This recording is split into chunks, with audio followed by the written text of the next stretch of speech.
kejahilan geng gokil yang akan membuat Anda terkejut. Ada laporan Bapak belum bayar. Tapi saya perlu tanya dulu sama suami saya. Kamu jawab dulu. Kamu bener nggak itu 500? Aku mau tanya. Ngeri ribut beneran sama debt kolektornya ya. Depan orang-orang kamu bikin malu nih. Nah, kalau kayak gini aku nggak mau tahu nih semua nih. Ikuti serunya aksi prank mereka yang lucu dan mendebarkan. Geng Prank hadir setiap Sabtu dan Minggu jam 2 siang di Trans TV. Kembali jadi perbincangan hangat hari ini. Bukan soal kemampuannya jadi penasehat hukum untuk kasus yang ia sedang tangani, melainkan pria 43 tahun tersebut punya urusan tersendiri yang harus ia selesaikan atas kasus yang juga menyeret nama Hotman Paris Hutapea. Ya, Farhad Abbas baru saja melaporkan pemilik akun Instagram @hotmanparisofficial yang diduga telah menyebarkan video berkonten pornografi ke Direktorat Reserse Kriminal Khusus Polda Metro Jaya pada 2 Agustus lalu. Mantan suami Nia Daniati tersebut tampaknya tidak main-main untuk soal ini meskipun yang dilawannya adalah pengacara yang selalu sukses memenangkan setiap kasus yang ia tangani.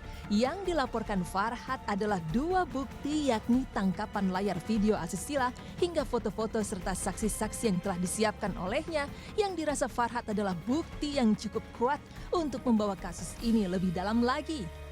Pelaporan Farhad Abbas atas akun @hotmanparisofficial akhirnya dimulai dengan pemanggilan Farhad sebagai pelapor untuk melengkapi berita acara pemeriksaan.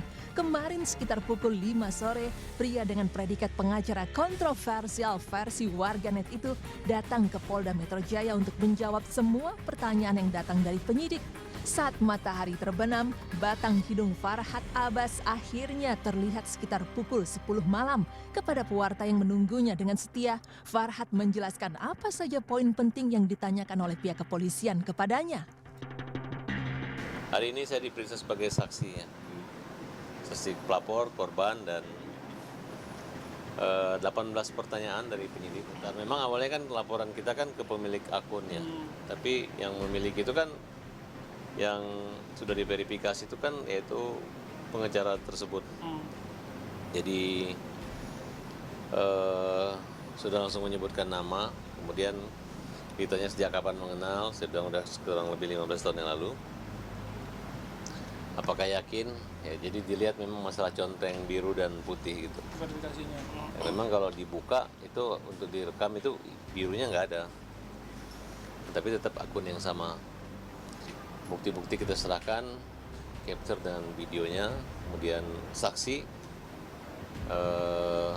saksi-saksi yang yang memberi pengakuan melihat langsung, ya itu sudah ada. Adanya sebagian yang kita sembunyikan karena menyangkut pekerjaan dan ya kita yang penting ada minimal 2 alat bukti ya dan 2 orang saksi lah kira-kira. Mungkin besok ada saksi lagi 1, ya kalau tergantung hasil gelar lah. Kalau gelarnya di sini pasti mereka kan tidak sembarang gelar juga, minimal 2 alat bukti dan 2 barang bukti dan 2 saksi. Perseteruan Farhad Abbas dengan Hotman Paris Hutapea seakan tidak ada habisnya hingga detik ini. Farhad seolah semakin berani beradu 1 lawan 1 dengan pengacara yang dikenal tajir melintir itu. Sering saling silang berargumen, kini Farhad tak main-main ingin Hotman juga berurusan dengan hukum. Bukti video dan foto yang diduga berkonten pornografi itu siap jadi senjata empuk untuk Farhad. Membawa Hotman diperiksa oleh polisi. Melihat niat dan keyakinan Farhad Abbas tersebut, muncul dugaan jika apa yang dilakukan Farhad semata-mata hanya untuk memuaskan pribadinya saja. Pasalnya di berbagai kesempatan, apa yang ditembakkan Farhad untuk melumpuhkan Hotman nampaknya tidak berhasil sama sekali. Inikah wujud balas dendam Farhad Abbas? Ya ini sebenarnya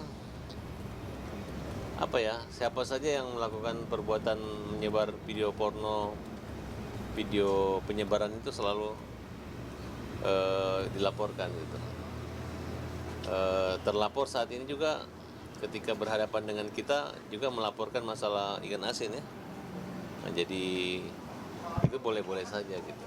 Sebenarnya nggak pernah balas dendam sih gitu. Cuma mungkin ini merupakan cara untuk menghadapi orang-orang yang sombong, orang-orang yang menghina kita, orang-orang yang yang pokoknya selalu mengaitkan kehidupan saya dengan omongan-omongan dia untuk mencari penghidupan melalui media sosial, menjadi seorang YouTuber gitu. Mungkin gitu. Apa yang disangkakan kepada Hotman Paris perihal dugaan konten pornografi di akun Instagram @hotmanparisofficial rupanya ditanggapi langsung oleh pengacara kondang tersebut. Dilansir dari laman Detik Hot, Hotman menyebut jika ia sempat kehilangan telepon genggamnya di Pulau Dewata, Bali.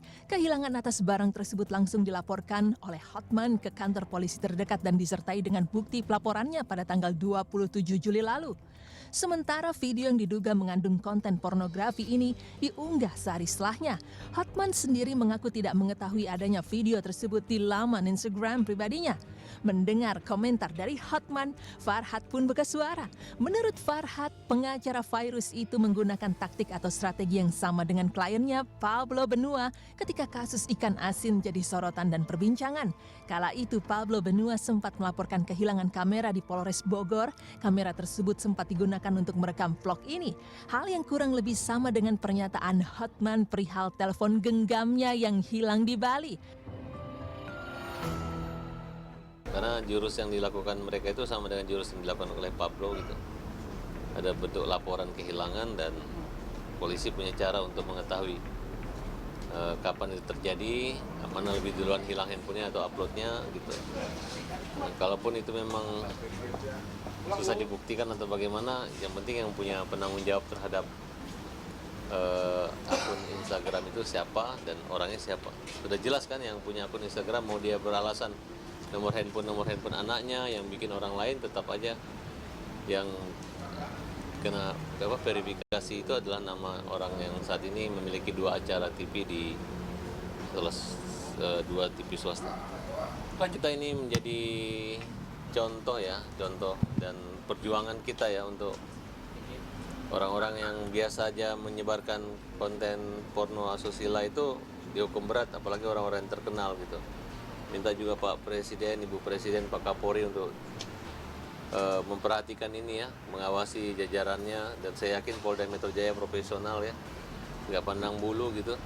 Jadi mau orang kaya, mau orang terkenal, mau yang pengikut Instagramnya banyak, tetap aja mereka akan profesional dan bisa menghukum seberat-beratnya jika terbukti. Akankah kini Farhad berhasil buat Hotman Paris berteguk lutut? Atau kasus ini akan menguap begitu saja? Kita tunggu saja pemirsa Insert.